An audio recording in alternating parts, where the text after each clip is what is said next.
Hey guys, welcome back.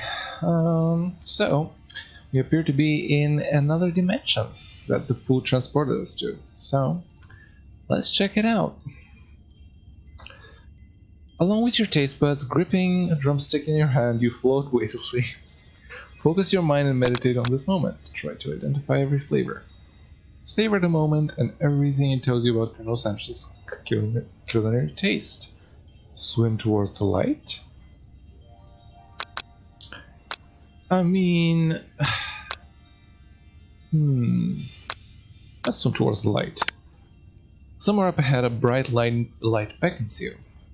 The flavors are so intense you become wrapped up in them. Unable to resist, you reach forward to the light. It grabs your hand and pulls you closer, until your fingertip connects with the end of everything. You are forever lost in the land of tender fried chicken bliss. Your mind dissolves. There is no cane now. There is only herbs and spices. Though Miriam tries to revive you, she cannot. Are you kidding me? Are you actually kidding? Okay, I did not expect you could die in this game. I did not expect this. But oh well. Oh my god, I'm fucking speeding through this. Spinning through this whole thing. Yep. Yeah. So now. I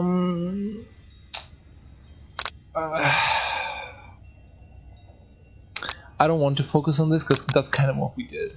So I'm gonna savor the moment. I mean, let's see. The flavors in your mouth are beautiful, pure, heavenly. What a guy. Along with the flavors, you use something that can only be described as love. For a man. For a flavor. Are they the same? After tasting the food, you try to get someone one time with Colonel Sanders. I mean, yeah. Colonel Sanders smiles ever so softly as you approach. He stops what he is doing and allows you to break the silence. Colonel, I wondered if I could talk to you for a second. Anything for a fellow chef? What exactly was on the chicken? Haha, how about to come out and ask? It's an idea I had for a new combination of flavors that will make me my fortune and establish my legacy for all time as I open a chain of highly successful fried chicken restaurants. No big deal. It's just you and me here talking. I can keep a secret. In fact, I've got some of my own that I'd be willing to trade. What's the rush? The semester has only started. We've got 2 more whole days to get to know each other. He's clearly nothing going. He's clearly not going to give up easily, but it doesn't hurt to be persistent.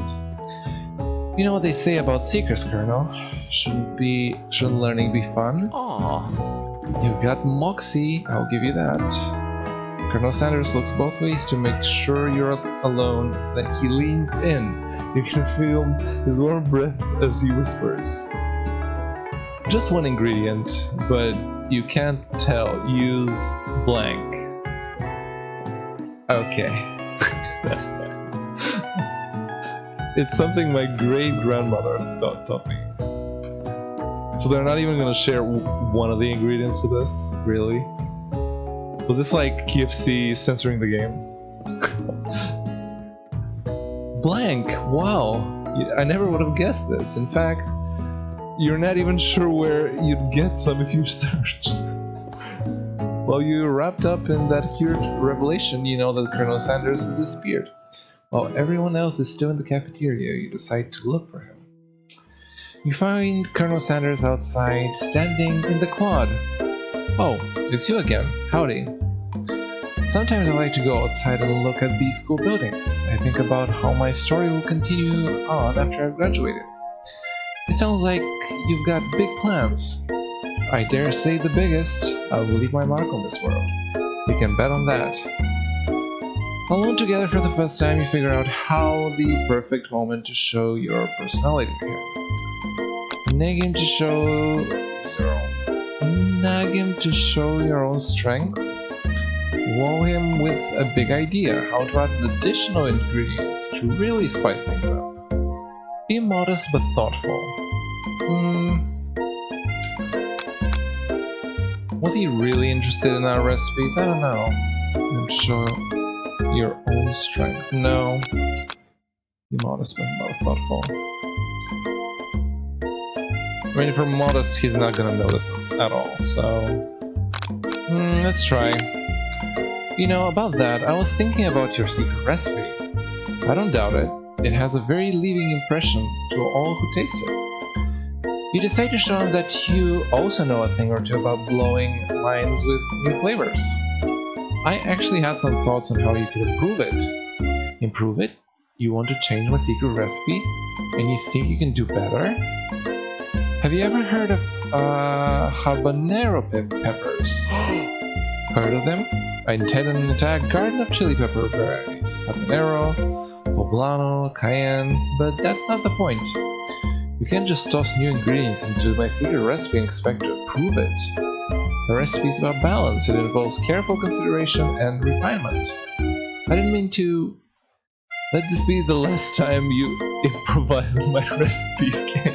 Headed back to class for the next lesson. Well, yeah. You better head back inside, but you wait for a moment so that Colonel Sanders doesn't think you're desperately chasing after him. Well, it's not going too great. You step into the massive cooking arena where the afternoon lesson will take place. Each student gets an oven and all the tools and ingredients they could need. Look at this place, it's magnificent. Finally, we get to show our stuff. Wait a second. Oh no, we have to show our stuff. What if I totally blow it? You're not gonna blow anything, except maybe kisses into the crowds of fans you're going to earn with your signature, adorable tiny food creations. Welcome students to the cooking arena. For today's lessons, we'll be cooking with partners. Hurry up and pair up. Naturally, Miriam looks over at us, but unable to control yourself, you pounce on Colonel Sanders. Yeah. Hey Colonel, would you like to tackle this lesson as a team? A team of two? That is me and you, if that's not clear? Wanna be my partner? Aww. Sure, Kane, I'll prepare our station. Without you as a partner, Miriam is left standing alone. Two different students quickly take notice. Hello, partner. Beep boop beep. Oh my, two potential partners. I'm so sorry, gentlemen, but I don't know who to choose. It looks like you have to pick for her. Friend duties can be a little awkward, but that's the price to pay for not being alone forever. Who do you want to ask to be Miriam's partner? I want Clank. Sorry, Pop, but I think Miriam will be partnering with Clank. It's okay, I already ate. It's not entirely clear if Pop has any idea what the point of school even is at this point. Clank is clearly excited to have some attention. He heats up and begins to roll back and forth. Warp, warp. Hold on there, fella. We don't even know the assignment yet. Technically, Clank might not have a face, but there's something charming and earnest about it. Tissue? I hardly know you. Haha. Clank judders and a panel shakes loose. You get the impression that this is a sign of affection. Looks like you two will be fine. She gonna bang the robot thingy. Probably. Now it's time to focus on your own cooking classwork. Alright, you two. For today's lessons, we're going to keep it simple. Pick a basic dish and divide into steps. No chef in an island. It takes two friends to make a fire. You get the idea. Which dish do you suggest to your partner, Colonel Sanders? Which dish do you suggest to your partner, Colonel Sanders? Oh, we're suggesting this. Yes, the octopus will blow Colonel Sanders' mind. Your grandfather's mashed potatoes and gravy. Steak tartare seems easy enough. It's fancy and you don't even need to cook it. Octopus. I don't think he likes octopus. I think he'll like this because it actually goes well with chicken. Let's try chicken. I've always been something of a down-home chef. I was thinking we could make something warm, inviting, comforting. Maybe mashed potatoes and gravy. I couldn't imagine one without the other. Colonel Sanders casts a quiet look at you, causing your whole face to beat red. Embarrassed, you quickly turn away. I'll go get the potatoes. No, please let me. Picking perfect produce is a passion of mine. Looks like things are getting pretty fresh around here. Does someone have a crush on Colonel Sanders? We're just cooking partners. Mind your own business. Sanders' heart is my business, and you'd better keep your fingers off my man. Okay, Ashley, you may have big boobs and a retarded friend, but that's no excuse to make advances on our man. So, you can kindly go fuck yourself. Did someone call for me? No, absolutely no one did. No, geez, Van. I'm over here crushing Kane's dreams. You're supposed to be taking care of our classwork. That's the deal, remember? Colonel Sanders returns, armful of potatoes. He tosses them into boiling water and turns his affection to you and your old friends. And Jesus Christ, this music is fucking loud. Oh, howdy there, Ashley Van. Are we working in a quartet instead of a duet now? Actually, no. It looked like Ken was struggling and we offered... Oh my god, this music. Seriously? You know how it is. Young amateur chefs need a lot of mentoring. I was going to say, Colonel Sanders, maybe I could also teach you a thing or two about fancy food. Maybe one day you might be able to get up on my level, huh? Doubt it. Don't be rude, Van. Yeah, personally, I want you to get off as quick as possible because this music is killing me. I have no doubts whatsoever about Colonel Sanders' ability to concoct creations worthy of admiration. After all, your fried chicken was quite spectacular. But Colonel, if you ask me, I might make a better partner for you than this thing. Don't you feel deep down that we cast complementary shadows, we fit together? Nope. Nothing about this makes any sense, but one thing is clear, she's coming for Colonel if you don't watch out. Ashley is going really hard. You need to ask for some backup here before things get ugly. Go to Colonel Sanders, hunk of hunks, in your time of need. Turn to medium, your forever bestie who always has your back.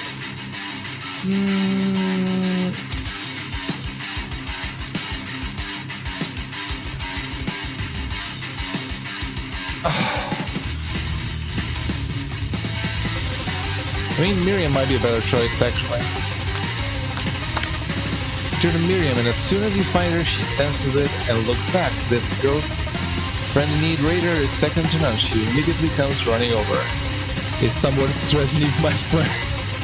I will destroy them. I actually think of Ashley and Van for just leaving you in the dust. My skills as a chef, perhaps, but stepping away from this competition, you're sorely mistaken. Miriam, you're a loyal friend, but Kane is my partner for today's activity. You look for Sprinkles in a hope he might step in, but he's nowhere to be seen. Damn those cute corgis. His short, sturdy stature. You look down at your station and realize that in the tension of the moment, your hands have been cooking on autopilot. Distracted by the drama, you've already crushed the boiled potatoes into perfectly creamy mashed texture with plenty of butter and cream for flavor. It's as if your natural passion guided you through the steps. Oh my god, this music, are you kidding me? Are you kidding me? I know what to do. Fucking stop. Are you kidding me? Colonel Sanders extends his hands. He's holding a beautiful white porcelain gravy boat, out of which pours smooth brown gravy, smothering your nearly finished potato dish. Yes. Finally, a different track. Gravy flows down the mound of mashed potatoes. The result looks spectacular. Granny would be very proud. Colonel Sanders holds a spork out to you. You reach out and grab onto it, but it doesn't immediately let go. The two of you stand holding the same spork, and for that moment, all of the madness and pressure in this crazy world stops. Your eyes lock. The moment is electric. Time stands still. If you love something, set it free. Together you dig the utensil into the mashed potatoes and lift up heaping sporkful when you see Ashley with a sinister look. You know she's plotting against you to be with Colonel Sanders. And then the fucking music came back. Filled with rage and without thinking, you fling the sporkful of mashed potatoes right into Ashley's stupid beautiful face. Van, do something! Scooping up a fingerful, Van tastes the dripping mashed potatoes and gravy and realizes it's delicious. Horrified by this revelation, she sinks away. Will you be able to cook something with so much love and integrity? Hold on there, Kane. We do not waste food in Rome cooking arena. No, Sanders, I expected better from you. If you throw one more spoonful, you both better be prepared to eat it from wherever it lands. Can I has cooked potatoes face? Van rushes back over a covered dish in hand. Mashed potatoes with gravy, pathetic. In just a few minutes, I prepared a full meal, gave for my specialty braised tentacle of octopus in my silky saltwater sauce, placed on a battle axe plate forged by the Supreme Chef ancestors. Are you kidding me? You've ignored me for too long, that ends now. It is I who have the first bite, and you will look at it with envy. The interrupting student rushes Van and swipes a bite of the signature dish right off his plate. No, don't! Something about the dish doesn't strike my nose quite right. I think the octopus was rushed and may get turned in the process. The result could be toxic. Too late, it has been eaten. I think I left something in the oven. I don't feel so good. It killed him. Everyone step back, don't take another bite. When you look back at the plate, the rest is gone. You notice the tip of the tentacle being slurped up in Pop's mouth. Pop winces in pain for just a moment when almost immediately goes back to his previous self. Oopsie. Tastes like poison. The entire class is gathered to watch Pop's final moments. Shock has frozen the entire crowd. They are motionless as statues. But the class bell rings, disrupting the moment, slapping everyone back to reality. It would appear that Pop's enthusiasm for trying new things, despite oblivious danger, has inoculated him against poisons of all kinds. Inoculated him. Oh, so he's immune. Okay. I'm not sure what the professor I'm not sure if the professors here make enough money. Hello, I just turned into a ghost over here. Seeing that you're shaken up by that really annoying student and his nonsense, Colonel Sanders approaches you. I'm sorry you had to go through this. Please let me walk you home. What? Like for real? Come on. You follow Colonel Sanders out of the room. At night, the school building has taken another vibe entirely. It's dark and more than a little spooky. Colonel Sanders stands in the quad neon glow and speaks softly. Those mashed potatoes you made in class today. Before you go, I want you to know they're not a great representation of my skills. I don't even realize I was making them. They were amazing. Tasting them, it reminded me why I became so passionate about food to begin with. Colonel Sanders is getting choked up. Cooking is obviously important to him in a way that you find inspiring. Now might be the perfect time to tell him you're developing feelings for him. Colonel Sanders? Yes, Kane. There's something I need to tell you. Aha! Hold on right there. There's something I need to tell you first. Oh, jeez. You see, when I was just a boy, I had a dream that one day I would be the greatest chef the world has ever seen. And ever since that day, I've been working towards the dream day and night, never stopping, never resting, and also lifting a lot of weights. Like so many weights. We should follow our dreams with all our hearts, that our souls may grant them like wishes floating on a shooting star. Okay. No, hey, you. Shut up. I was the one here making inspirational stuff to be the star of the story. Are we forgetting that the cooking literally killed the guy? Your cooking? Yeah, kind of. You can prove that. I mean, we can roll back the tapes. I also saw you kill that guy. What was his name? Somewhere in the distance you hear a long sad sigh. Forget him. We're talking about me. Me. I'm the hero. The spork monster is here to fight a hero. What? What? I think I left the fridge door open. Later, nerds. We will not let harm come to another student, except for that ghost kid. I kinda dropped the ball on that. Be afraid, be very afraid of me, because I am a monster. See? Is he rhyming on purpose, or is that just coincidence? Just before you can discuss the syntax any further, it's a turn-based fight sequence. Oh my god. What will you do? I'm gonna fucking die here.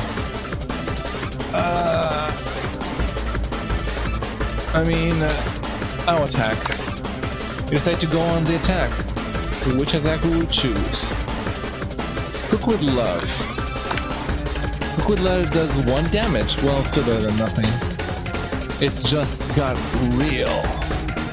That attack really upsets Spork Monster. So Marjan goes on the attack. Spit hot gravy on you. You take 1 damage.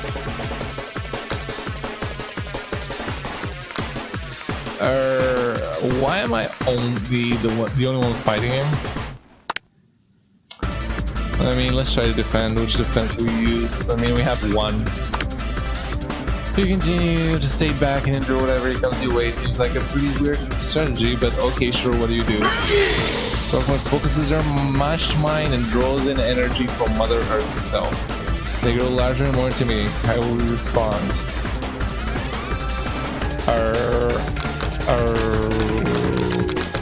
This was the wrong time to defend, so I'll defend now. Buff up? What is this?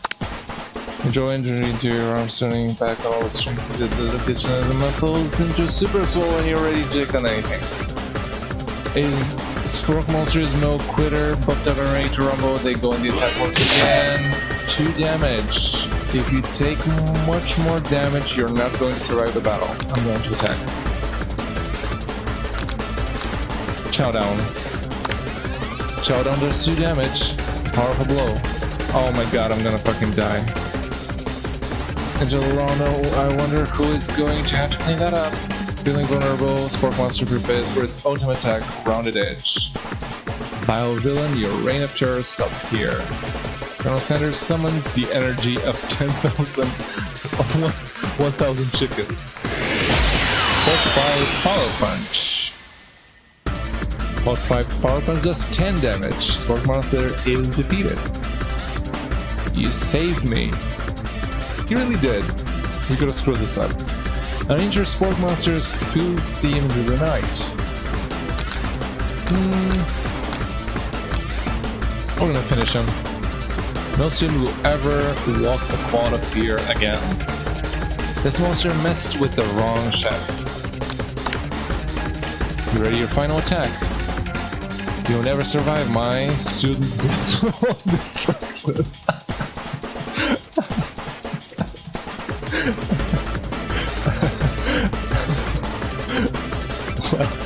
well, he really can't escape that.